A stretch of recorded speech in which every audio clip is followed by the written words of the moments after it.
तब तक का मैं आपको बता देता हूँ कि किस किस चीज़ों के ऊपर हम बात करेंगे, क्या चीज़ें हमारी रहेगी जिस पर हम बात करेंगे। तब तक और लोग भी जुड़ जाएंगे एंड हम एक्चुअली बात करेंगे कुछ ऐसे टॉपिक्स जो मेरे सामने आए, मेरे नज़र में आए हैं, और जो लोग न्यू है ज़्यादातर इस मार्केट में, उनको ये सब बहुत ज़्यादा प्रॉब्लम्स हो रही है। तो उनके बारे में कुछ चीज़ें हैं वो हम बात करेंगे एंड फिर जो टिप्स प्रोवाइडर के बारे में कुछ बात करेंगे, बिकॉज़ उसके बारे में भी कुछ ऐसे मुझे क्वेश्चंस आए, तो मैंने सोचा कि ठीक है लाइव में ही बताया जाए तो ज़्यादा बेहतर होगा। एंड और कुछ ऐसे सवाल आए जो YouTube से रिलेटेड है, यानी बहुत सारे लोग YouTube पर वीडियोस बना रहे हैं, बहुत सारे स्ट्रैटेजी के नाम पर कुछ कुछ चीज़ें सेल कर रहे हैं, तो उसके बारे में भी हम थोड़ा डिस्कस करेंगे ताकि इसका सबको फ़ायदा होगा। Yes Satish ji, good good. When are you coming back to India और you are already here? Satish ji,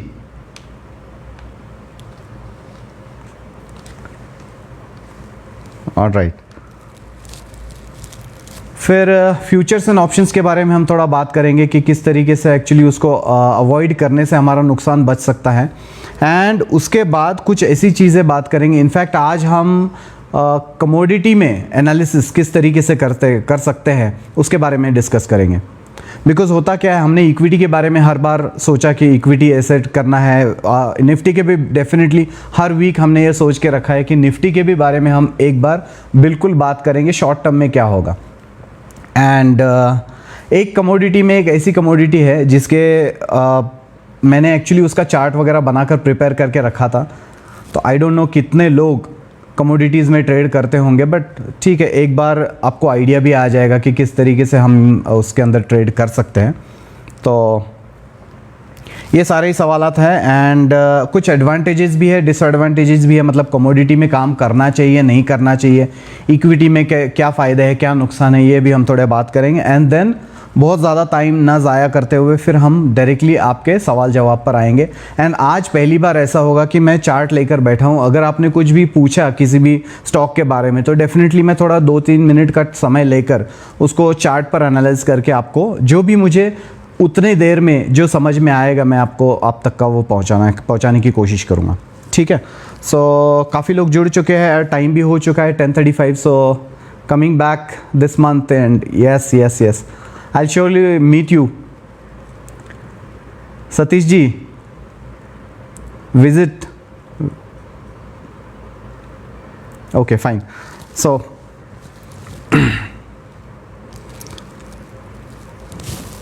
let's start.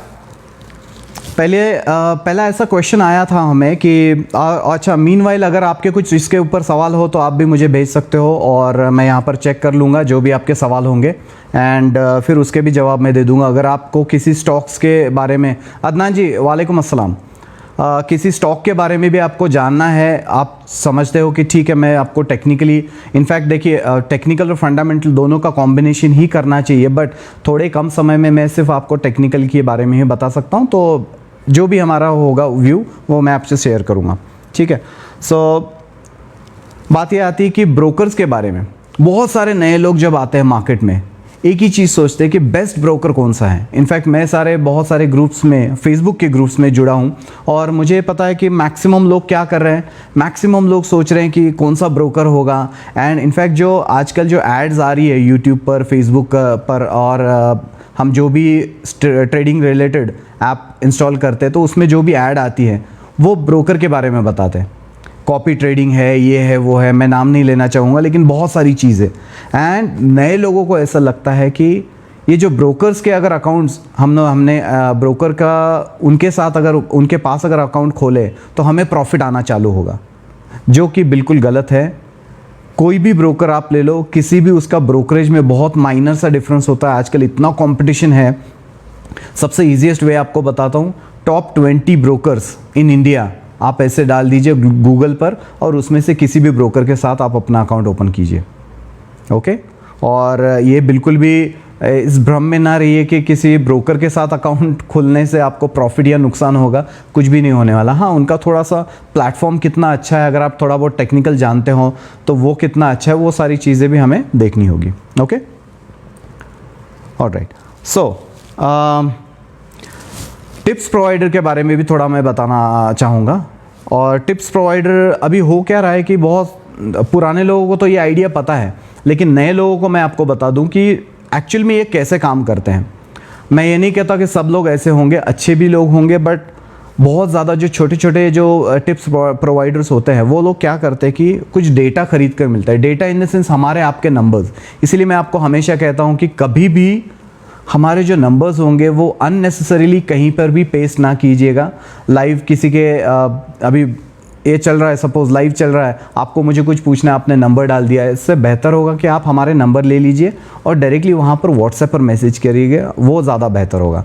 Because यहाँ से वो डेटा उठाते हैं लोग एंड वहाँ से आपको कॉल्स वगैरह मैसेजेस आना शुरुआत हो जाते हैं, बिकॉज़ उनको पता चल जाता है कि कितने लोग ट्रेडिंग में इंटरेस्टेड है। ओके तो वो क्या करते हैं, 100 लोगों को, मतलब मान लीजिए 100 लोगों को ढूंढ लिया। सिंपल वे में मैं आपको बताता हूँ कितना फ्रॉड हो सकता है। 50 लोगों को कहेंगे कि एक जो भी ABCD स्टॉक है उसको ख़रीद लीजिए, 50 लोगों को कहिएगा सेल कर दीजिए, राइट। मतलब एक को 50 लोगों को बाय, 50 को सेल। क्या होगा, कोई ना कोई तो सही आएगा, या तो बाय होगा या तो सेल होगा। सो 50 लोग अगर बाय हुआ तो जिसमें सेल में जिनका नुकसान हुआ तो वो हट जाएंगे। फिर रहे 50 लोग, उनको भी कोई और स्टॉक देंगे, 25 लोगों को फिर बाय सेल कहेंगे, उसमें से कुछ 25 लोग फिर हट जाएंगे, फिर कुछ नए लोग रहेंगे, फिर 12-13 लोग लास्ट में रह जाएंगे। मतलब 2-3 दिन का ट्रायल आपको दे दिया। फिर जो लास्ट में रहते हैं 12-13, उनको लगता है कि यार बहुत अच्छा है ये तो, मतलब अच्छे इनकी सर्विस है, 3 बार हमें कॉल्स दिए, बहुत अच्छे ट्रेड आए। देन उसमें से क्या करते हैं, फिर 10-10 हज़ार भी चार्ज कर लिया तो 3-4 लोग ज्वाइन कर लेते, अच्छा 40,000 रुपये हो गए उनका। मतलब 100 लोगों में से 30-40 हज़ार रुपये वो लोग आराम से कमा लेते हैं। हम और आपको कितना फ़ायदा में होता है, कितना नुकसान होता है, उससे उनको कोई लेना देना होता नहीं है। एंड देन उसमें से भी 3-4 लोगों में से भी किसी को बाय सेल करवा देते हैं, तो किसी को अच्छा लगता है, किसी को नहीं अच्छा लगता है। उनमें से भी फिर कोई और नेक्स्ट मंथ के रिन्यूअल कर लेता है।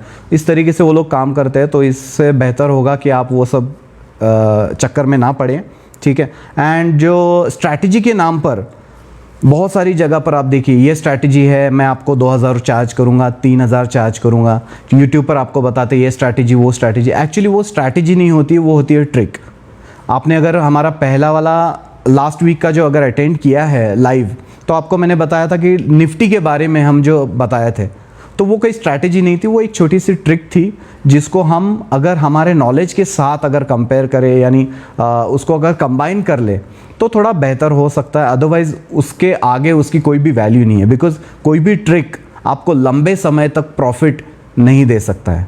मार्केट में ये बिल्कुल भी पॉसिबल नहीं है। ओके तो कोई भी ट्रिक के नाम पर आपको अगर कोई ठग रहा है या ठगने की कोशिश कर रहा है, तो मैं आप सभी से निवेदन करूँगा कि उन लोगों से दूर रहिएगा, बिल्कुल भी उनके चक्कर में ना आइएगा, ठीक है। एंड कुछ यूट्यूबर्स भी ऐसे हैं कि ये सब आपको मैं जानबूझकर इसलिए बता रहा हूँ ताकि आपको पता चले कि क्या नहीं करना है, क्या करना है वो तो हम आपको डेफिनेटली बताएंगे, बट पहले ये तो समझ में आना चाहिए कि किस रास्ते नहीं जाना है। कुछ यूट्यूबर्स मुझे मेरे नज़र में आए हैं, बिकॉज़ मैं हमेशा देखते रहता हूँ, बिकॉज़ क्या है कि हम क्या कर रहे हैं, हम क्या दे रहे हैं और लोग किस तरीके से लोगों को क्या क्या बता रहे हैं, वो भी मैं हमेशा कंपेयर करता हूँ अपने आप को भी, ताकि हम बेस्ट से बेस्ट चीज़ें लोगों को बता पाएँ, ठीक है। तो उसके वजह से क्या हो गया कि 1-2-3 ऐसे काफ़ी सारे यूट्यूबर्स होंगे, बट वो लोग क्या करते हैं, आपको करोड़ों के अकाउंट्स दिखाते हैं। लाखों की बात नहीं, बिल्कुल करोड़ों की, 2 करोड़ प्रॉफिट, 3 करोड़ प्रॉफिट। मुझे एक सिंपल सी मुझे बात बताइए, अगर हम और आप हैं 2 करोड़ 3 करोड़ का प्रॉफिट अगर 1-8 महीने में कर रहे हैं, क्यों ये यूट्यूबर ये सब करेंगे, क्या ज़रूरत है, मुझे बताइए।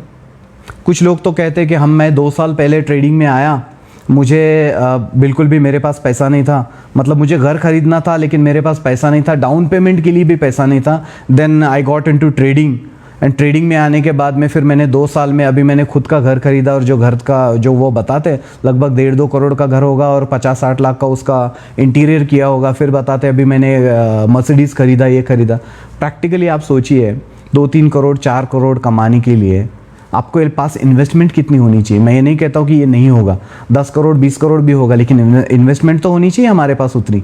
तो इन्वेस्टमेंट के हिसाब से ही हमको प्रॉफिट होने वाला है, चाहे लोग कुछ भी करें तो उन सब के चक्कर में ना आए। थोड़ा सा सेंसिबली हम सोचेंगे तो ही हमको समझ में आएगा कि अच्छा उनका इंटेंशन क्या है। पता है लास्ट में ये सारी चीज़ें बताकर फिर हम अभी मैं हूँ या आप हो, हमको क्या लगेगा, यार इनके पास तो कुछ तो बहुत बढ़िया है, मतलब जिसके पास बिल्कुल भी नहीं, अब उन्होंने करोड़ों रुपए कमा लिए तो कुछ तो होगा, राइट।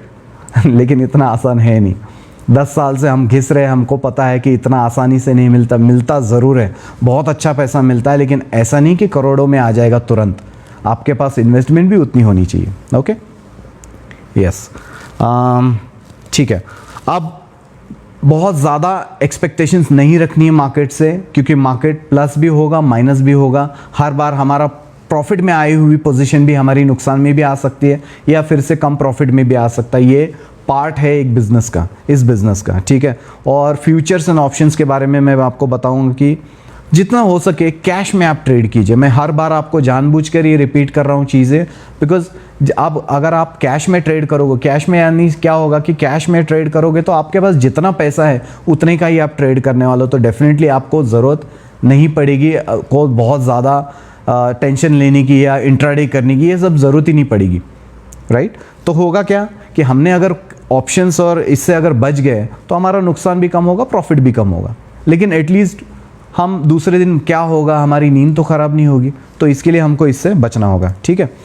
अब आज का जो मेन मुझे आपको चीज़ें बतानी थी कि कमोडिटीज़ के बारे में, ठीक है। अब हम सब जानते हैं कि इक्विटी में ट्रेड किया जा सकता है, इक्विटी में बहुत सारी चीज़ें अवेलेबल है, हम ऑप्शंस में करते हैं, कैश में करते हैं, फिर फ्यूचर्स में करते हैं, बहुत सारी चीज़ें।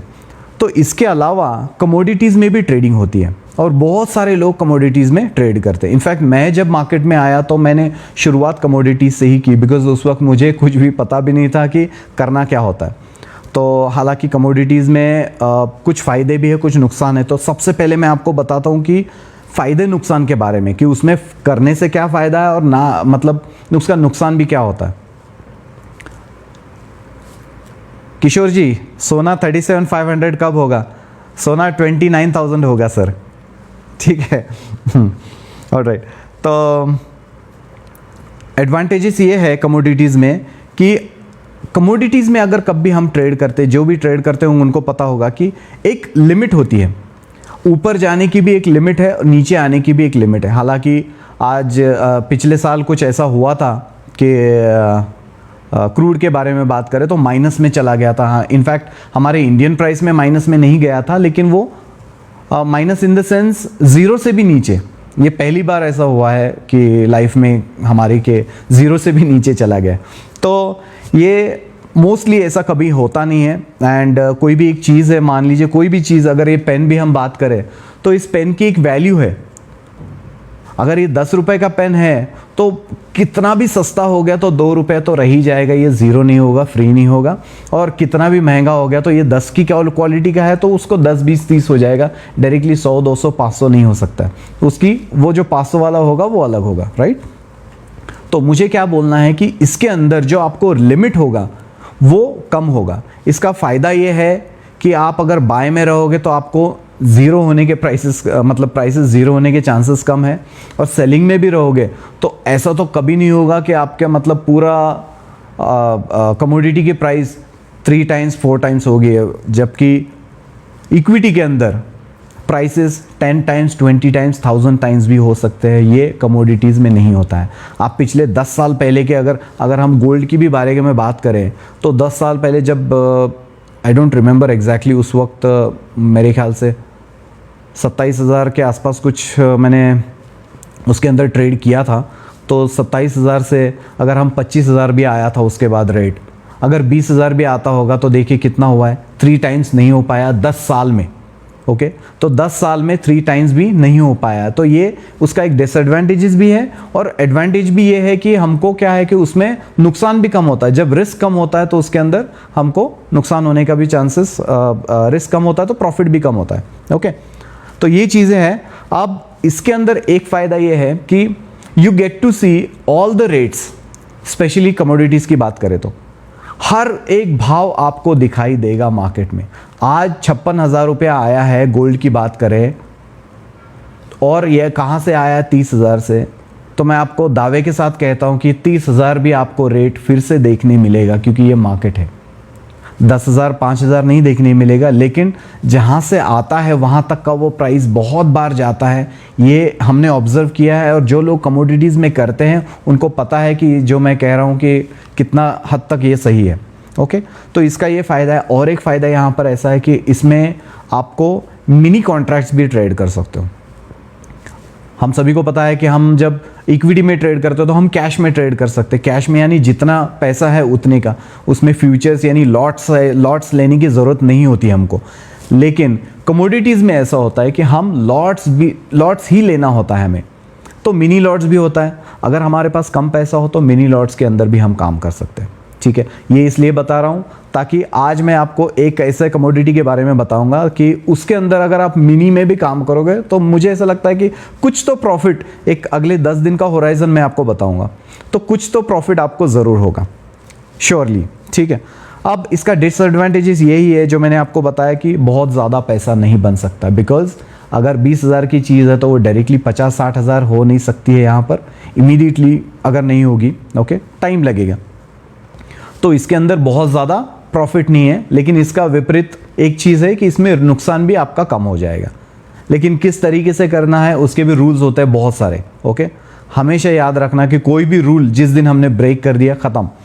अब इसके अंदर एक चीज़ का डिसएडवांटेज बहुत बड़ा है कि जो रेट्स होते हैं, मतलब हम जब कॉन्ट्रैक्ट्स में बात करते हैं, बहुत सारे लोगों को कॉन्ट्रैक्ट्स नहीं पता होगा, मैं आपको बता देता हूँ एकदम शॉर्ट में, कि हमारे पास ऑप्शन होता है कि हम मार्च कॉन्ट्रैक्ट के खरीदना है, मुझे मार्च कॉन्ट्रैक्ट लेना है, अप्रैल का लेना है, मई का लेना है, ये ऑप्शन होता है। अब मैंने मार्च का ले लिया और मार्च के बाद मार्च का कॉन्ट्रैक्ट ख़त्म होने की जो डेट आ गई, मान लीजिए 30 तारीख है, तो 30 तारीख तक का मुझे प्रॉफिट नहीं हुआ है या लॉस भी नहीं हुआ है, मैं चाहता हूँ कि और उसको एक्सटेंड करूँ, तो मैं अगले कॉन्ट्रैक्ट में या अप्रैल में ले लूँगा। अगर अप्रैल में लेने के लिए मुझे रोल ओवर, उसको कहते हैं रोल ओवर, मतलब एक कॉन्ट्रैक्ट से हम दूसरे कॉन्ट्रैक्ट में जाते हैं। हम 2 महीने बाद का भी ले सकते हैं, 3 महीने बाद का भी ले सकते हैं, बहुत सारे ऑप्शंस होते हैं। But just I am giving an example कि एक कॉन्ट्रैक्ट से दूसरे कॉन्ट्रैक्ट में जाने के वक्त इक्विटी में फ़ायदा यह है कि आपको एक से दूसरे में जाने के लिए नुकसान बहुत कम होता है, बिकॉज जो रेट होता है, फ्लक्चुएशन, वो बहुत कम होता है। कमोडिटीज़ में बहुत ज़्यादा होता है, ये इसका एक डिसएडवांटेज है। इसका मतलब क्या कि कोई 200 रुपये की कमोडिटी है, जैसे जिंक का ले लो, आई डोंट नो कितना रेट है, शायद 220 वगैरह कुछ चल रहा होगा, 220 रुपये है। मैंने एक कॉन्ट्रैक्ट में ख़रीदा है, मैं सोचता था कि चलो 230 हो जाएगा, लेकिन 230 हुआ नहीं है, वहीं पर है, और मुझे अभी रोल ओवर करना है, दूसरे कॉन्ट्रैक्ट में लेकर जाना है। तो दूसरे कॉन्ट्रैक्ट में लेकर जाने के लिए 220 के बदले मुझे ख़रीदना पड़ेगा 224, 225।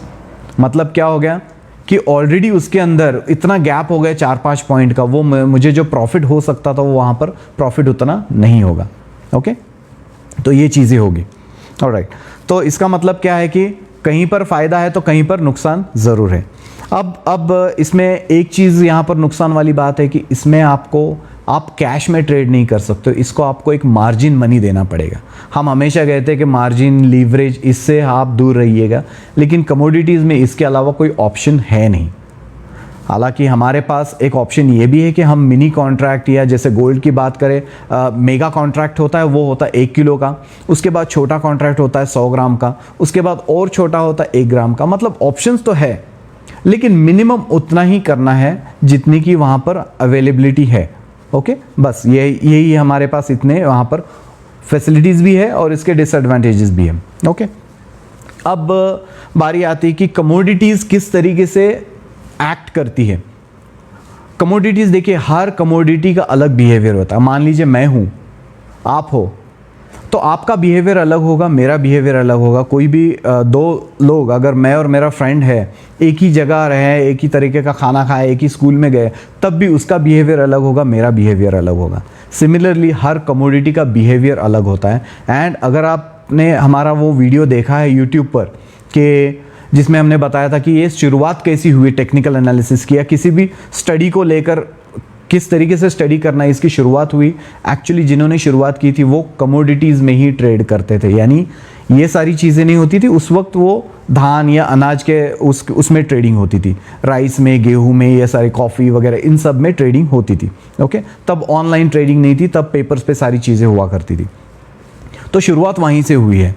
तो मुझे ये बताना है कि उसका जो बिहेवियर है वो अलग होता है।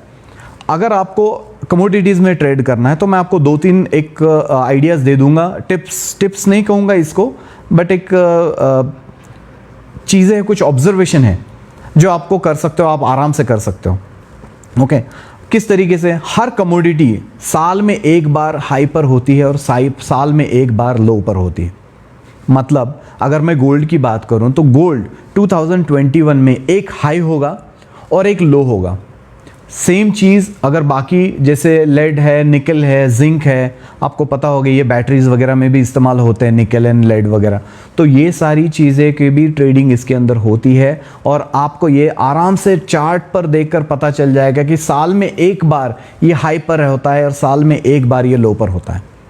अब हमको क्या करना होता है? हमको सिर्फ निकालना होता है कि वो हाई पर कब जाता है, लो पर कब जाता है। अगर आपको पता चल जाए आसपास कहीं पर भी कि ये इसका हाई है और अब ये नीचे आने वाला है, तो आप बेच कर बहुत ज़्यादा पैसा कमाओगे। और आपको ये पता चल गया कि यही बॉटम है, नियर बाय आप हो, तो आप खरीद कर उसमें प्रॉफिट कमा पाओगे। तो ये इसका सबसे बेस्ट एडवांटेज होता है। 6 महीने से 8 महीना, 7 महीना या मेरे ख्याल से 5 महीने का इसका एक टाइम होता है, इसको हम टाइम साइकिल भी कह सकते हैं। वो प्योरली बाइंग साइड में ही होता है, मतलब हर गिरावट पर हमें बाय करना है। और सिमिलरली जब सेलिंग में होगा तो हर सेलिंग पर हमको, मतलब हर हाई पर हमें बेचना है और उसको नीचे आने पर प्रॉफिट बुक करना है। इस तरीके से हमें कमोडिटीज़ में ट्रेड करना होता है। अब बहुत आराम से आपको ये समझ में आएगा अगर आप देखोगे तो कौन से मंथ में। इनफैक्ट कुछ स्टडीज़ ऐसी है जो लोग मुझसे सीख रहे हैं उनको अभी बहुत सारे लोगों को पता है, और जिन्होंने ऑलरेडी सीखा है उनको भी पता होगा कि हम जब आपको सिखाते हैं उसमें यही बताते हैं कि कौन से मंथ में ये कमोडिटी में हाई लग सकता है और कौन से मंथ में लो लग सकता है। यहाँ तक की स्टडी इतनी डीप हो सकती है। तो ये ऑब्जर्वेशन होता है, ये बहुत सारी चीज़ें। अगर प्लस माइनस भी हुआ तब भी बहुत माइनर होता है, यानी नुकसान के चांसेस ऑलमोस्ट ना के बराबर। ओके, अब आते हैं हमारा, before we go to the question and answer, because मैंने सोचा था कि 11 बजे तक का हम ये ख़त्म कर लेंगे और आपके जो भी फिर सवाल होंगे उसके जवाब हम टेक्निकल में आपको सारी चीज़ें बताएंगे, टेक्निकली जो हमारा व्यू होगा। ओके, अब लेड एक ऐसी कमोडिटी है जो हम इस्तेमाल करते हैं किस में? बैटरीज में। तो अगर आपको इक्विटी में ट्रेड करना है, मुझे ऐसा लग रहा है कि लेड एक ऐसी कमोडिटी है जो अब अच्छा खासा बॉटम बन चुका है और ऊपर जाने के लिए तैयार है। अगर आपको कमोडिटी में नहीं ट्रेड करना है तो आप क्या कर सकते हो? इक्विटी में कुछ ऐसी कंपनीज ढूंढ सकते हो आप कि जो लेड, जिनके पास मतलब जो कंपनीज जैसे बैटरीज बनाती है या लेड का इस्तेमाल करती है, तो डेफिनेटली उनकी स्टॉक की इन्वेंट्री की प्राइस की कब बढ़ेगी? जब प्राइसेस बढ़ेंगे, तो डेफिनेटली उनका जो है प्रॉफिट ऐसे ही होने वाला है।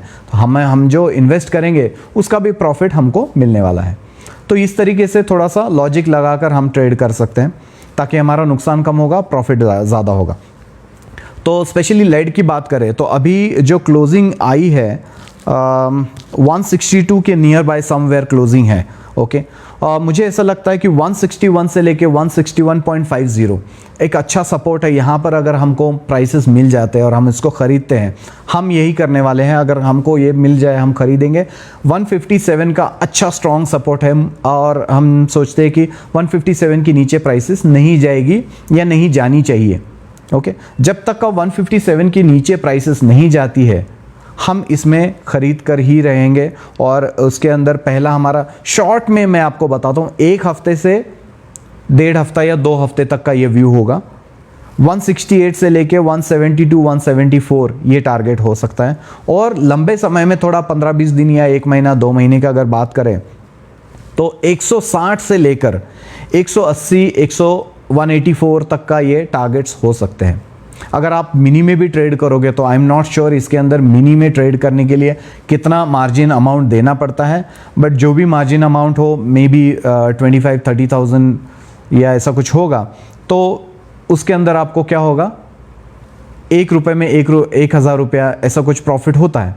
तो उस हिसाब से आप उसमें ट्रेड कर सकते हो। ओके, और आई थिंक कमोडिटीज़ के बारे में इतना ही मुझे बताना था आपको। अब मैं आपके सारे जो भी क्वेश्चंस है वो आपको चेक करता हूँ और मैं आपको उसके बारे में बताता हूँ सारी चीज़ें। Let me see the comments first. Okay, एक बार रिफ्रेश कर लेता हूँ एंड तो ताकि आपके जो भी सवाल होंगे ओके, ऑलराइट, अब आप पूछिएगा। यस नीरज जी, आपका सवाल आया है कि गोल्ड के बारे में, राइट? और भी मैं आपको आगे के भी बारे में बताऊंगा। गोल्ड में हम बेरिश है और गोल्ड में काफ़ी टाइम से हम बेरिश है। लगभग ये इसके प्राइसेस 52,000 थे। जो लोग हमारे थ्रू काम करते हैं उनको पता है कि हमने कहा था कि कुछ भी हो जाए अब ये गोल्ड ऊपर नहीं जाने वाला है, ये नीचे आएगा। और देखिएगा 52,000 तो छोड़ दीजिएगा, हमने जब वीडियो बनाया था जनवरी में, आई गेस हमने वीडियो बनाया था तब 49 या 50,000 कुछ रेट था, आई एम नॉट श्योर।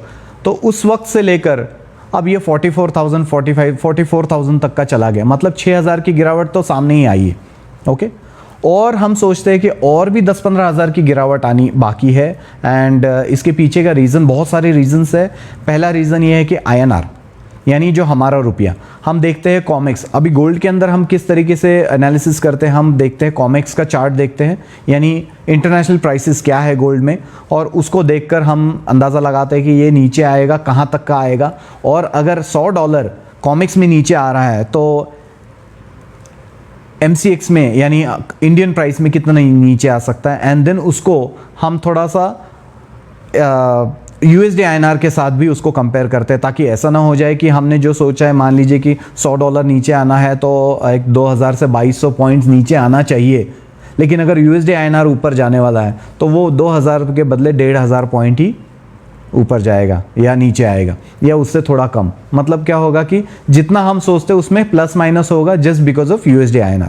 तो हमारा अंदाज़ा हमने ये कभी शेयर नहीं किया, लेकिन मैं आपको बता दूं, देखिए हम गलत हो सकते हैं, लेकिन हमारा अंदाज़ा ये है कि बिलो 30,000 आपको रेट्स देखने मिलेंगे।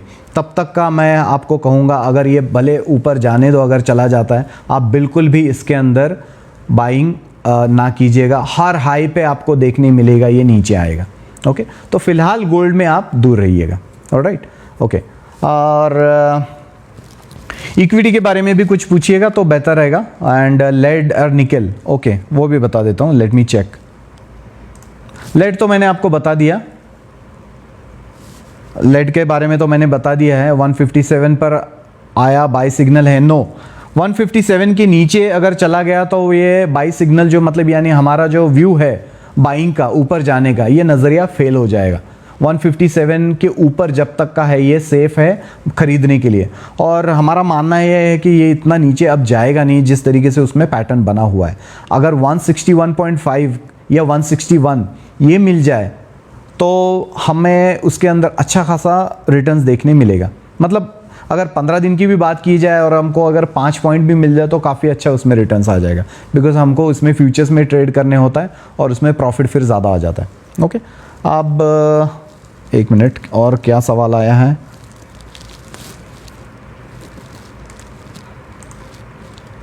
थोड़े से ओल्ड मैसेजेस मुझे यहाँ पर नहीं समझ में आ रहे। लेट मी चेक, इसमें मैं चेक कर लेता हूँ। ओके,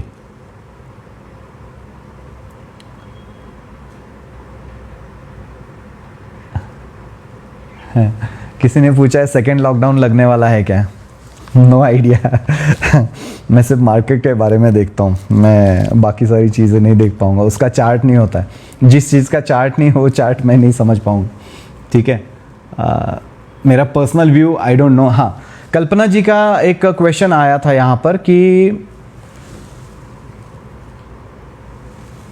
HEG और Aarti Drugs. I think Aarti Drugs के बारे में मैंने निकाला था, but let me check it once again.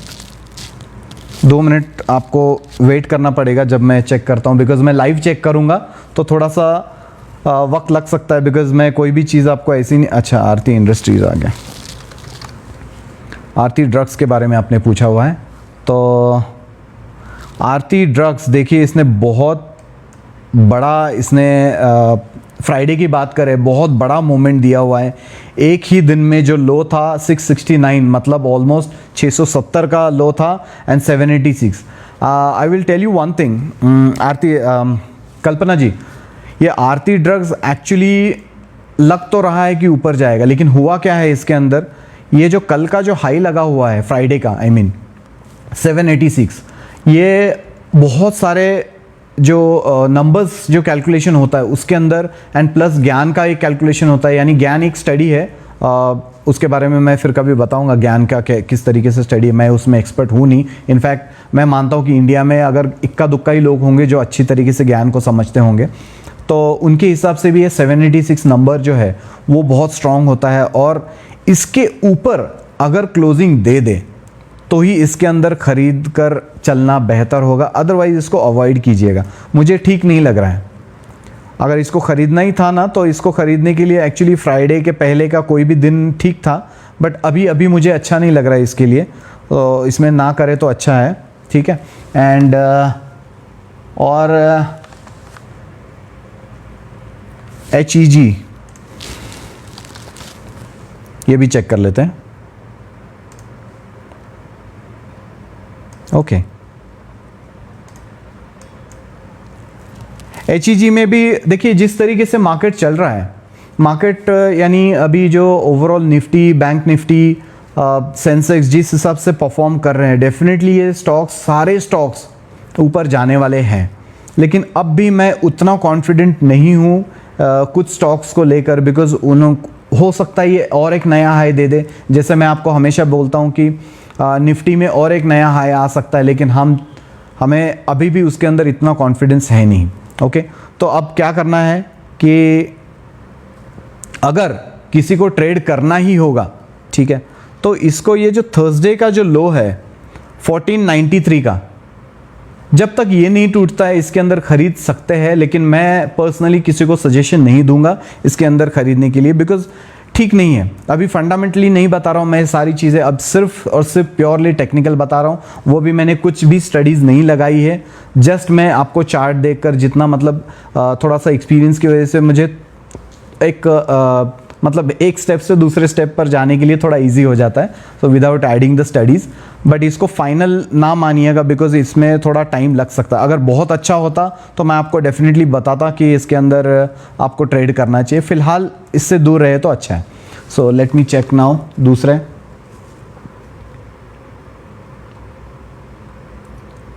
Okay, Muzammil ji, ITC and PNB, Reliance क्या करे? ओके, सबके बारे में बताता हूँ।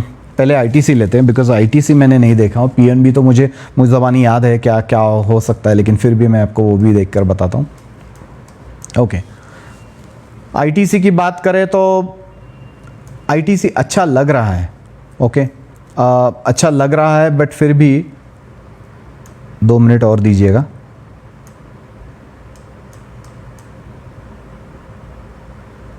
इसका अच्छा सपोर्ट था एक्चुअली 202, 204 के हिसाब से बहुत अच्छा सपोर्ट था, एंड वो सपोर्ट से अगर देखा जाए तो 1, 2, 3, 4, 5 बार उसने बॉटम बनाया हुआ है, और मैं मानता हूँ कि ये बॉटम जब तक सेफ है, यानी 200 का, ठीक है, ये 200 के नीचे जब तक नहीं जाता, आपको उम्मीद बिल्कुल करनी चाहिए ये कि अब ये 250 तक का जाना चाहिए। एक बार फिर से मैं चेक कर लेता हूँ सही से। यस, 250 तक का आराम से जाना चाहिए, और 260 भी जाना चाहिए ITC, बट इसके अंदर कितना टाइम लगेगा I am not sure, because उसके लिए मुझे बहुत ज़्यादा टाइम देना पड़ेगा ये समझने के लिए कि ITC का कितना टाइम लगेगा, बिकॉज टाइम निकालना it's not easy.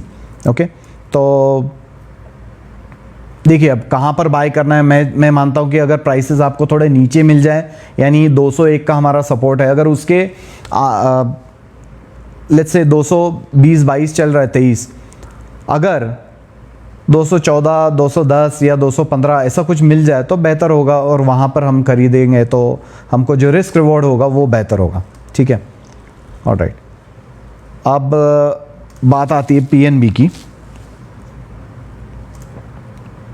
Guys please ये वीडियो एक बार शेयर कर दीजिएगा, बिकॉज मैं आपके सवालों के जवाब दे रहा हूँ, मैं भी चाहता हूँ कि आप मैक्सिमम लोगों को ये पहुँचे, ताकि जो भी इन्फॉर्मेशन मिले, मैं कोशिश करता हूँ हमेशा कि आपको जो भी जो भी मैं आपको यहाँ पर सजेशन दूँ वो होना चाहिए, एकदम जेन्युइन होना चाहिए, अदरवाइज़ उसका कुछ मतलब नहीं बनता है। देखिए ये फ्राइडे का जो सेशन हुआ है ना, बहुत ही मतलब अजीब सेशन हुआ है, बहुत अच्छा। अगर आपने प्रीवियस अटेंड किया था हमारा लाइव वीडियो, आपको पता है मैंने एक ट्रिक बताई थी आपको। वो ट्रिक ही है, कोई स्ट्रैटेजी नहीं है, कोई स्टडी नहीं है, वो ट्रिक है। मैंने उसमें के अंदर क्या बताया था कि फ्राइडे का दिन ऐसा है, पिछले 15-16 हफ्तों का हमने जब निकाला था, हर फ्राइडे को हमको क्या लगा, मैक्सिमम 15-16 में से 8 बार ये क्या हुआ था, गैप अप हुआ था एंड रेड हुआ था। और लास्ट वीक हमने क्या कहा था कि फ्राइडे बहुत अच्छा दिन होता है सेलिंग के लिए। अब इस फ्राइडे क्या हुआ, ये उल्टा हुआ। इसका मतलब क्या हो गया कि जो चीज़ें पहले चल रही थी अब ये चेंज हो रही है। इसका मतलब ये रिवर्सल का इंडिकेशन है। तो हमेशा याद रखना कि अब इस तरीके से होता है तो जब भी गलती होती है तो हमको समझना है कि ये क्यों हुआ। तो ये रिवर्सल का इंडिकेशन आया। अब मैंने यहाँ पर लिख कर रखा था कि फ्राइडे का दिन हमेशा अच्छा रहेगा सेलिंग के लिए, लेकिन कल क्या हुआ, फ्राइडे के दिन ये गैप डाउन ओपनिंग हुई और उल्टा हुआ, बहुत अच्छा, ऑलमोस्ट 350-400 पॉइंट्स की ऊपर आ गया, लो से तो बहुत ज़्यादा ऊपर आ गया, तो ऑलमोस्ट 400-500 पॉइंट ऊपर आ गया लो से। तो जो सेशन हुआ है फ्राइडे का, उस हिसाब से लगता है कि अच्छा खासा ये वीक भी है ना, एटलीस्ट 3 से 4 दिन अच्छा खासा ऊपर चलना चाहिए। एंड पीएनबी की बात करें तो अभी 38.5 का जो है क्लोजिंग दिख रही है मुझे चार्ट पर, प्लस माइनस हो सकता है। अगर इन केस 37 से लेकर 37.5 अगर यहाँ पर मिल जाए, शॉर्ट टर्म के लिए आपको बताता हूँ, तो 41 तक का आप लीजिएगा, आपको उसमें प्रॉफिट हो जाएगा ये वीक के लिए। मैंने आपको बताया, ओके, पीएनबी के बारे में जिसने पूछा था। ऑलराइट, निफ्टी के बारे में थोड़ा बताइए। इस निफ्टी के बारे में भी आपको मैं पूरा निफ्टी के बारे में इनफैक्ट मैं और ज़्यादा डिटेल में बताऊंगा। सो let me complete the other question. Sir, I have enough quantity of jet Airways purchased at 118. Let me check. Jet Airways. Please share the video, please. Okay. Interesting chart है jet Airways का। 118 से आपने लिया है, right, और अभी चल रहा है 102.40 कुछ मुझे यहाँ पर दिख रहा है। और जिस हिसाब से इसने रेजिस्टेंस लिया हुआ है ये 168 का, बहुत स्ट्रॉन्ग रेजिस्टेंस था, बहुत स्ट्रॉन्ग रेजिस्टेंस। यानी अगर हम बाइंग की भी सलाह देते तो हम बोलते कि आपको वही 160-170 के आसपास आपको बेच देना चाहिए। बट अगर आप ऑलरेडी अब इसके अंदर फंसे हो तो अब आपको एक बात बता देता हूँ कि ये जो लो लगा हुआ है 71.45, ये अच्छा स्ट्रॉन्ग सपोर्ट है, लेकिन मुझे ऐसा लगता है कि ये एक बार टूटेगा एंड फिर से प्राइसेस ऊपर देखने मिल सकते, लेकिन टाइमिंग का बहुत बड़ा मसला है। टाइमिंग का मैं नहीं कह सकता, इसको बहुत ज़्यादा टाइम लगेगा। सो आप सोचिएगा क्या करना चाहिए, बिकॉज़ अगर यहाँ से ये ऊपर चला गया तो आप मुझे ब्लेम करोगे कि आपने कहा इसके लिए हमने एग्जिट कर दिया और मुझे नुकसान हो गया। सो यू डिसाइड, ठीक है। मेरा व्यू तो मैंने आपको बता दिया, मुझे ठीक नहीं लग रहा है अभी भी। नीचे प्राइसेस मिलने के बाद मुझे ऐसा लगता है कि इसके अंदर फिर से बाइंग करे तो नुकसान नहीं है। मतलब ट्रेडिंग पर्सपेक्टिव, इसको लॉन्ग टर्म के लिए नहीं बता रहा हूँ मैं, ट्रेडिंग पर्सपेक्टिव। इनफैक्ट ये लगभग हमारे हिसाब से मैं आपको बताऊँ तो ये लगभग 40 रुपीज़ के आसपास से बाइंग हो चुकी थी हमारे हिसाब से। एंड छोटा टारगेट था हमारा 65 का, मतलब अच्छा खासा रिटर्न्स इसके अंदर मिलने का चांसेस था, उस वक्त की बात है। और वहाँ से ये 168 गया है, ये तो मैंने भी नहीं देखा था, आज ही देखा हूँ मैंने, ठीक है। Then you decide. मुझे ठीक नहीं लग रहा है ये, मेरा फाइनल ये है कि ठीक नहीं लग रहा है इसके अंदर, ओके। अब alright, thank you Muzammil ji, thank you very much. Nifty के बारे में बताता हूं। एंड राम जी, आपका एक क्वेश्चन है 289 पर आपने बाय किया हुआ है, ओके। निफ्टी के बारे में मैं बता देता हूं ताकि फिर कुछ लोग वेट कर रहे होंगे निफ्टी के बारे में। सो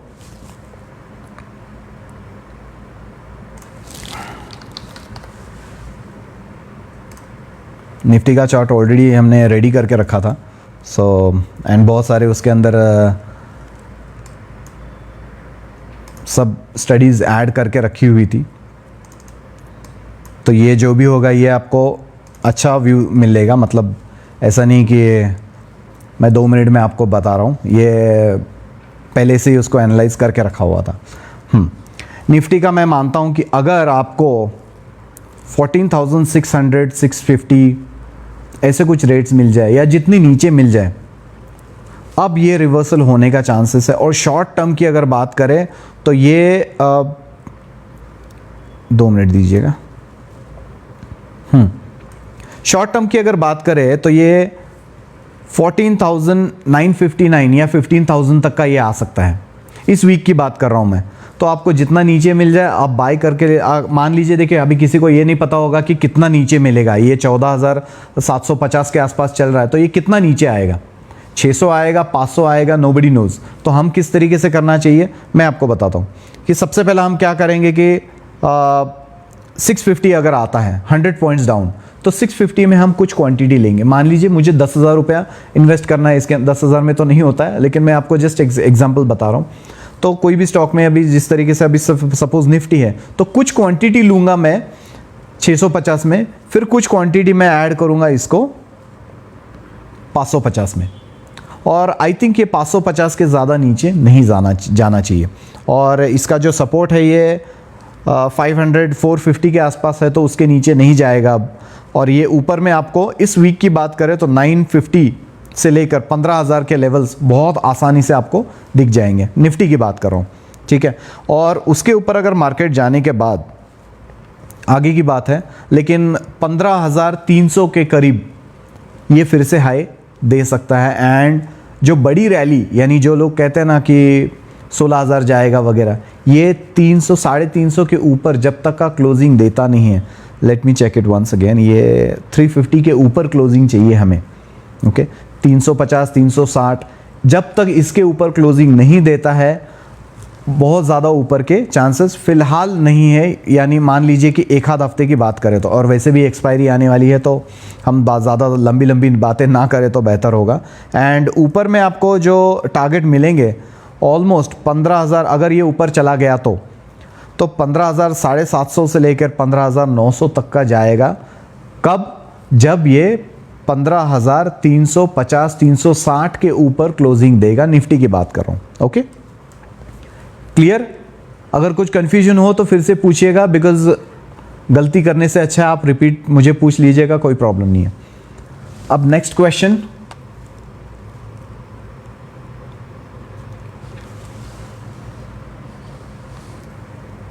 आपने जो लिखा है राम जी, मैं चेक करता हूं।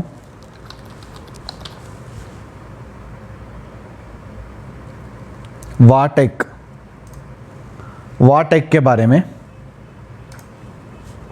ओके। सर आपके लिए तो फिलहाल ये गुड न्यूज़ लग रही है, मतलब मुझे जिस हिसाब से ये दिख रहा है बहुत परफेक्ट। इसने मतलब जो सपोर्ट से ही इसने क्या किया हुआ है, एक प्रीवियस एक लो बना था, आपको मैं आपके जानकारी के लिए बताता हूँ। पहले ये हाई बना था 304.80 का, मतलब 305 के आसपास इसने हाई बनाया था। एंड उसके पहले इसने लो बनाया था 235.20, ओके। अब इसने क्या किया, फ्राइडे के दिन वो लो तोड़ा, माइनर मतलब 232.60 का लो लगाया। एंड देन ये वापस से इसने एक कैंडलस्टिक, हमारा एक छोटा सा एनालिसिस होता है, एक फर्स्ट स्टेप होता है एनालिसिस का, टेक्निकल एनालिसिस का पहला स्टेप, ठीक है। तो उसके हिसाब से यहाँ पर बना हुआ है हैमर, ओके। और हैमर यानी 232 का जो लो लगा हुआ है, हमें ऐसा लगता है कि यहाँ से इसके अंदर अच्छी खासी बाइंग आनी चाहिए। और आपको ऊपर के टारगेट्स क्या मिलेंगे मैं आपको ये भी बता देता हूँ।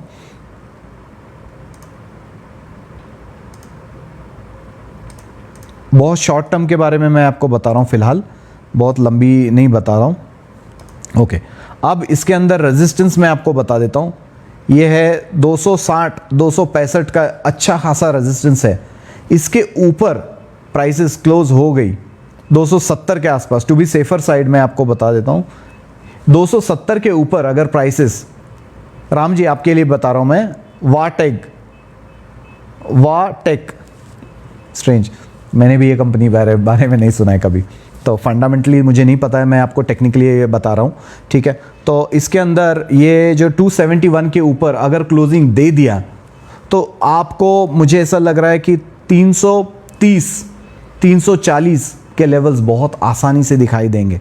एंड क्योंकि इसके अंदर स्पेशली कुछ बहुत सारे पैटर्न्स बने हुए हैं एंड काफ़ी स्ट्रॉन्ग रेजिस्टेंस था ये 232 का, और उसके ऊपर इसने मतलब 232 पर लगभग 6-7 बार प्राइसेस रेजिस्टेंस ले चुकी थी और वहीं से सपोर्ट लेकर, तो मैं मानता हूं कि कम से कम आपको 330 तक का ये टारगेट मिलने चाहिए, लेकिन ये सेफ आपको तभी रहेगा जब 270 के ऊपर ये क्लोजिंग दे दे।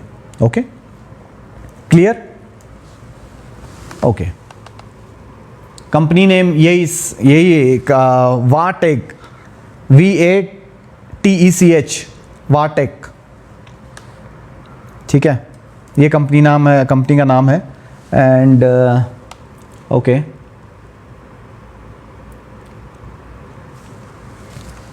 दस मिनट और बचे हुए हैं, ठीक है। और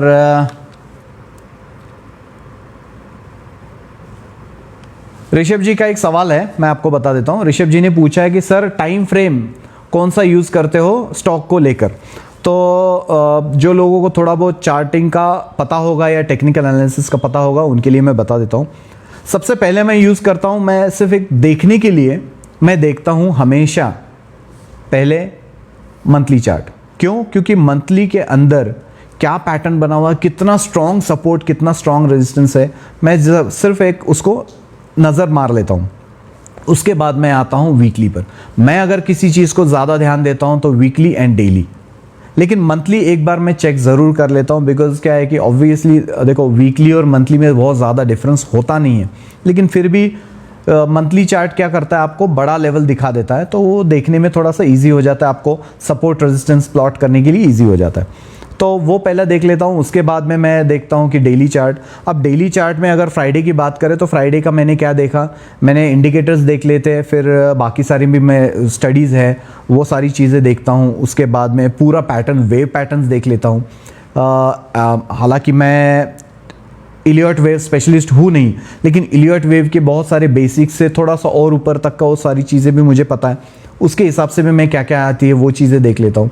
मतलब वेव्स कितने परसेंटेज में हुए हैं वो सारी चीज़ें देखने के बाद फिर कैंडलस्टिक भी देखता हूँ जो कि एकदम बेसिक है।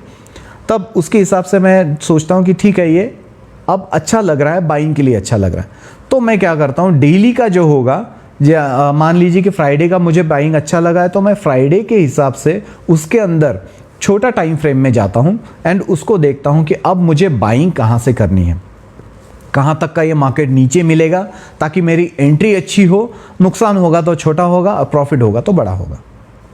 क्लियर है? इसके अंदर कुछ भी और आपको चाहिए होगा तो आप मुझे मैसेज ज़रूर कर सकते हैं। बहुत सारे लोग नए भी होंगे तो let me share my number once again, 8208633575। Okay, और आप हमारे पेज पर देख लीजिएगा, बहुत सारे लोग तो हमारे पेज पर जुड़े होंगे। हिस्टोरिकल सारे चार्ट्स आप उठाकर देख लीजिएगा, कितने चार्ट्स फेल हुए हैं, कितने चार्ट सही आए हैं। 2019 की बात करें तो 2019 में, इनफैक्ट 2018 से हम गोल्ड में बुलिश हैं।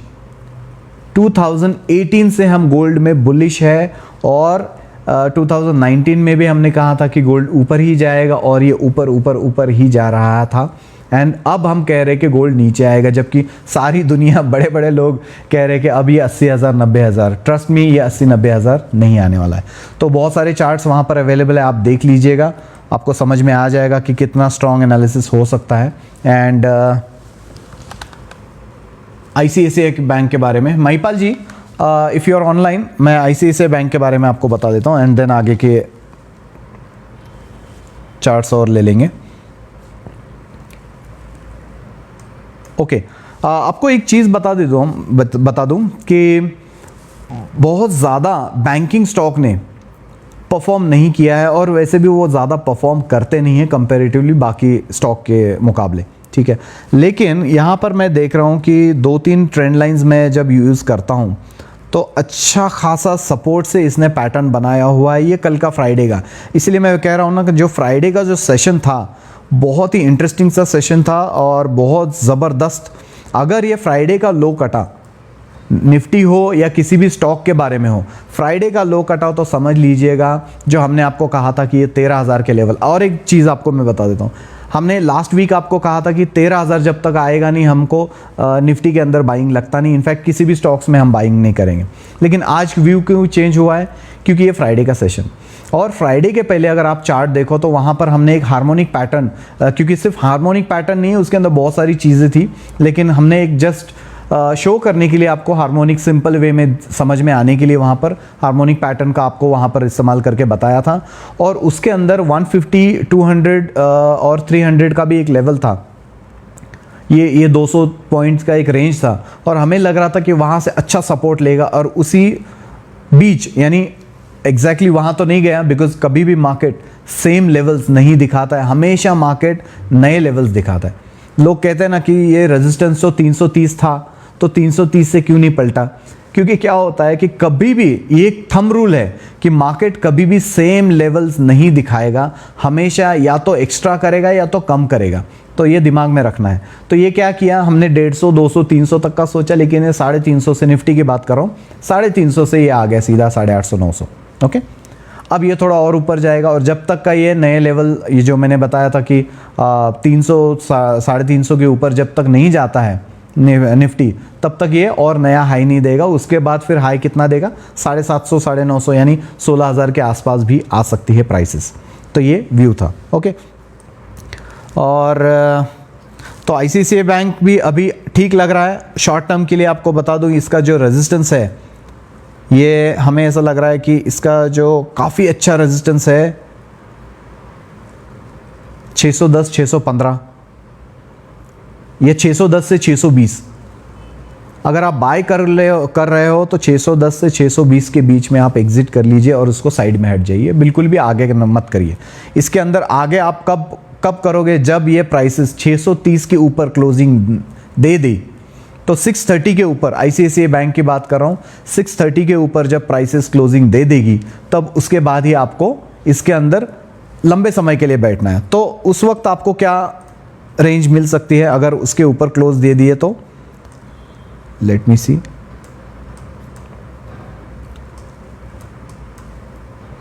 Just 2 minutes.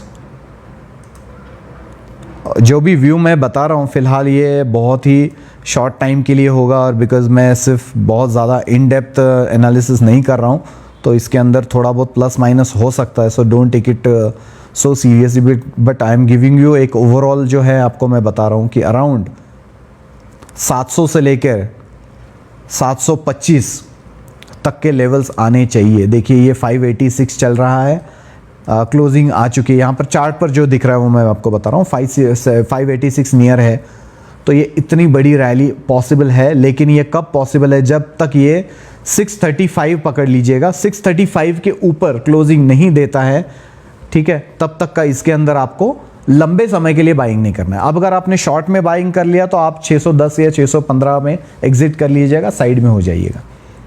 And somewhere I feel कि ये 610-20 के ऊपर भी चला गया तो रैली देना चाहिए, बट आपके लिए सेफर साइड में बता रहा हूँ 635 के ऊपर आप बैठिएगा, आपको डेफिनेटली वहाँ से फ़ायदा मिलेगा। 700 अच्छा खासा इसके अंदर आपको प्रॉफिट मिल सकता है। Now let me check one more question.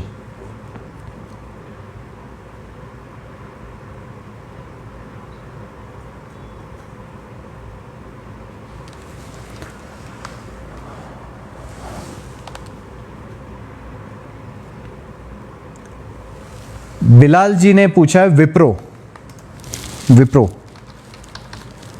Guys, सिर्फ थोड़ा ही टाइम बचा हुआ है तो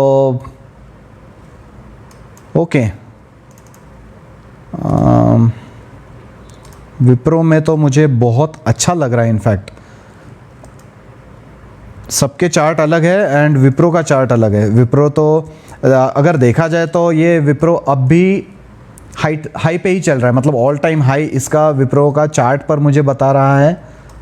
एक मिनट, यही ऑल टाइम हाई है या 466, 467 कुछ है। एंड उस हिसाब से 410 मतलब बहुत ज़्यादा नीचे है नहीं। Okay, and let me tell you this, अब इसके अंदर जो रेजिस्टेंस आ रहा है 420 422 का रेजिस्टेंस आ रहा है, और इसके ऊपर जब प्राइसेस चली जाएगी, मतलब सेफर साइड में आपको बताता हूँ 430 या 435 के ऊपर, विप्रो की बात कर रहा हूँ, 435 के ऊपर अगर प्राइसेस ने क्लोजिंग दे दिया तो आप लंबे समय के लिए इसके अंदर बैठ जाइए, अच्छा खासा रिटर्न्स मिलेगा। मतलब बाकी सारे चार्ट्स एक तरफ और ये एक तरफ है, इस तरीके से भी हो सकता है ये। And I don't know fundamentally इसके अंदर क्या न्यूज़ वगैरह आने वाली होगी, बट अभी आपको बता दूँ तो अगर 400 से लोगे तो ऑलमोस्ट 500 पॉइंट्स की तो रैली आपको आराम से देखने मिलेगी, और जो भी आप क्वांटिटी लोगे आपको अच्छा खासा रिटर्न्स इसमें देखने में। एंड सेफ मुझे लग तो यही रहा है कि ये जो फ्राइडे का लो लगा है वहीं से ये घूमना चाहिए, 500 के तरफ जानी चाहिए प्राइसेस, लेकिन सेफर साइड तभी होगी बिकॉज देखिए मैं आपको यहाँ पर बता के छोड़ दूंगा और कल को प्राइस अचानक से कुछ चेंजेस होते हैं तो आप मुझे ब्लेम करोगे, बिकॉज हम क्या करते हैं, हम हमेशा कॉन्टीन्यूसली ट्रैक करते हैं, तो हमको लगता है कि आज फ़ायदा हुआ है, अब शायद रिवर्स हो सकता है, हम पहले ही एग्ज़िट भी कर देते हैं। अगर आप तक वो बात नहीं पहुंची तो आप सोचोगे कि ये तो क्या अभी आप एग्ज़िट होने के बाद आप बता रहे हो, लेकिन वो तब तक टाइम जा चुका होता है। ओके, ऑलराइट, सो विप्रो के बारे में भी बता दिया है आपको। Anything else guys?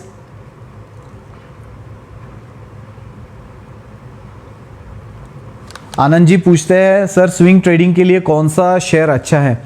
बहुत सारे शेयर्स, अभी ये जो आपको जो व्यू बता रहा हूँ मैं आनंद जी, जो भी चीज़ें ये स्विंग ट्रेडिंग के हिसाब से बता रहा हूँ, मैं आपको फंडामेंटली नहीं अभी फ़िलहाल बता रहा हूँ बिकॉज उतना टाइम नहीं है लाइव सेशन में।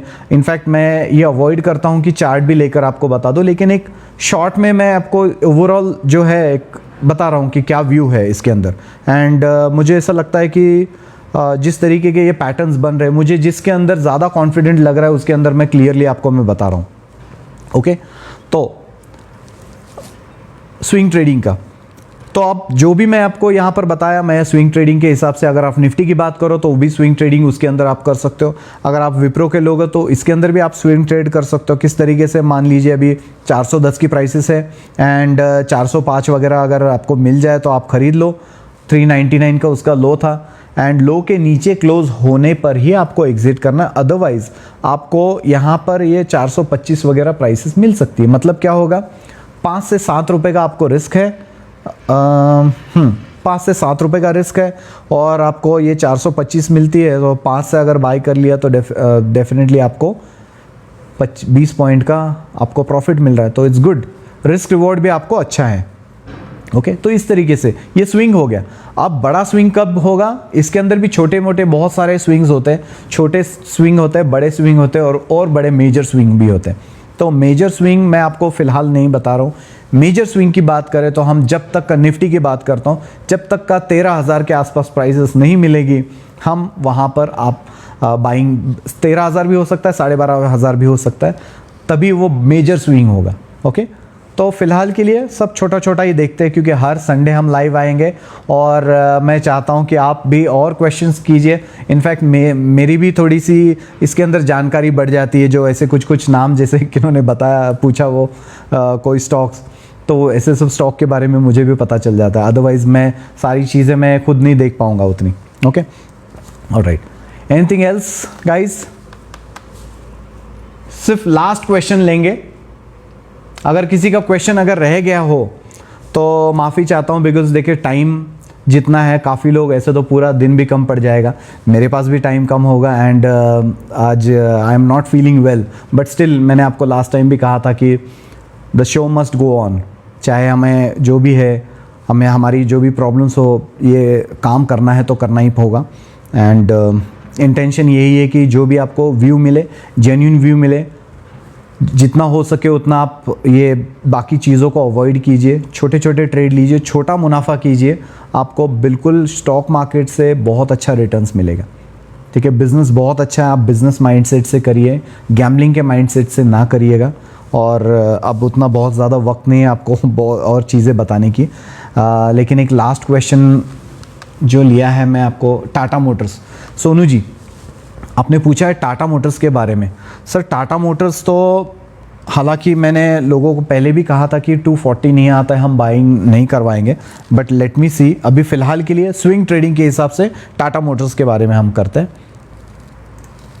ये लास्ट क्वेश्चन होगा, इसके बाद हम कोई क्वेश्चन नहीं लेंगे बिकॉज टाइम बहुत ज़्यादा हो जाएगा। और just give me 1 minute, because Tata Motors क्या कर रहा है बहुत ज़्यादा ऑलरेडी।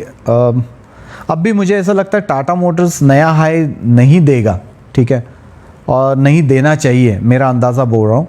और ये अराउंड 335 से लेकर फ्राइडे का जो लो था 290, और इनफैक्ट अगर आपने हमारे पहले के सेशन आप वीडियो देख लीजिएगा, 5-6 हफ्ते हो गए हम हर संडे लाइव कर रहे हैं, और आप उसमें देख लीजिएगा, पूरे वीडियो ज़रूर देखिएगा। अगर यहाँ पर नहीं मिले तो यूट्यूब के चैनल पर भी आप हम सारे ये जो लाइव वीडियोज़ है वहाँ पर भी अपलोड कर देते हैं। तो तब भी हमने कहा था, तब अराउंड प्राइसेस 330 के आसपास कुछ चल रही थी, हमने यही कहा था कि अब ख़रीदना नहीं है इसको, एंड 290 तक का प्राइसेस आई, ओके। और मैं सोचता हूँ कि अब भी प्राइसेस ठीक है, अगर ऊपर चली गई तो अलग बात है, बट मुझे नहीं लगता है कि अब भी बहुत ज़्यादा ऊपर जाएगी तो सही होगा।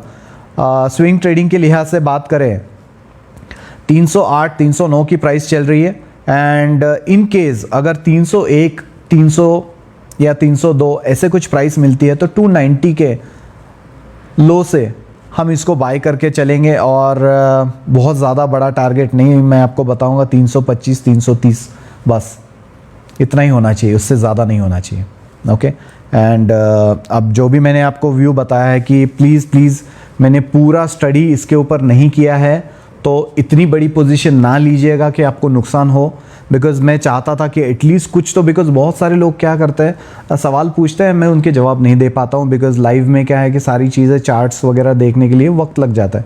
तो एक जस्ट ग्लांस, एक झलक, मतलब जिसको कहेंगे हम, एक झलक देखने के बाद मुझे जो चार्ट पर लग रहा है वो मैं आपको बता रहा हूँ। तो it is not in depth या फाइनल मेरा वर्डिक्ट नहीं होगा। सो इट्स बेटर आप थोड़ा अपना भी स्टडी लगाइएगा और इस तरीके से ट्रेड कीजिएगा। और आशा करता हूँ जो भी मैंने आपको इन्फॉर्मेशन दी आपको कुछ ना कुछ फ़ायदा ज़रूर देगी। और हर संडे हम लाइव आते हैं, तो प्लीज़ ये वीडियोस को शेयर कीजिएगा। इसके अलावा देखिए, मैं आपसे कुछ भी नहीं कहता हूँ कि मैक्सिमम इस वीडियो को शेयर कीजिएगा, हमारे पेज को लाइक बढ़ाइएगा। मैं चाहता हूँ कि ज़्यादा से ज़्यादा लोगों तक हमारे वीडियोस जाए, ताकि जो नाम ख़राब हो रहा है बिज़नेस का वो कम हो जाए, या पूरी तरीके से तो हो नहीं पाएगा, एटलीस्ट जो गैम्बलिंग मेंटालिटी है वो कम हो जाएगी, नुकसान कम हो जाएगा लोगों का, यही इंटेंशन है। एंड स्टडीज़ किस तरीके से करनी, क्या क्या करनी है, किस तरीके से टेक्निकल एनालिसिस और कितना काम आ सकता है, आपको एक छोटी सी बात बताकर मैं फिनिश कर दूंगा। टेक्निकल एनालिसिस एक ऐसी चीज़ है ना, आप फंडामेंटली भी अब अगर अवॉइड करोगे, बहुत सारे आप बुक्स उठा के देख लीजिए कि जिन्होंने मिलियंस बिलियंस बने हैं, जिन्होंने फंड मैनेजमेंट कंपनी स्टार्ट की है, बहुत बिलियंस में वो लोग फंड्स मैनेज कर रहे हैं, वो लोग किसको वैल्यू देते हैं, तो वो टेक्निकल एनालिसिस को वैल्यू देते हैं। तो गाइज, टेक्निकल एनालिसिस बहुत ज़रूरी है, आपको अच्छी तरीके से देखना और सीखिएगा ज़रूर। और उसके अंदर आपको कोई भी हेल्प चाहिए तो आप हमसे ज़रूर कांटेक्ट कर सकते हैं। इनफैक्ट हम कोशिश में है कि हम भी एक इसको कोर्स नहीं कहेंगे, ये कोर्स नहीं होगा, ये ट्रांसफॉर्मेशन होगा। मतलब अगर आपको आता भी होगा तो बहुत बड़ा ये ट्रांसफॉर्म, क्योंकि वीडियोस तो ऑलरेडी सब जगह अवेलेबल है, लेकिन उसके बावजूद ये नहीं आने वाला है, इतना आसान चीज़ है नहीं। तो उसके लिए होता है हैंड होल्डिंग, और ये सिखाने के लिए हमारी कोशिश शुरुआत होने वाली है कि हम इसके बारे में आपको डिटेल में हम सिखाएंगे। तो किसी को उसके अंदर भी अगर जानना हो तो आप हमें मैसेज कीजिएगा। मेरा नंबर है 8208633575। ये हमारा व्हाट्सएप नंबर है, सिर्फ व्हाट्सएप ही आपको यहाँ पर लग जाएगा, आपको कॉल यहाँ पर नहीं लगेंगे, तो सिर्फ मैसेज कीजिएगा, आपको रिप्लाई ज़रूर मिल जाएगा। अगर मैं आपको रिप्लाई ना दूँ तो हमारी टीम से या हम जो भी अटेंड कर रहा है वो व्हाट्सएप वो आपको रिप्लाई दे देंगे, ठीक है। Thank you very much, happy weekend. अपने फैमिली को भी टाइम दीजिएगा। धन्यवाद, थैंक यू।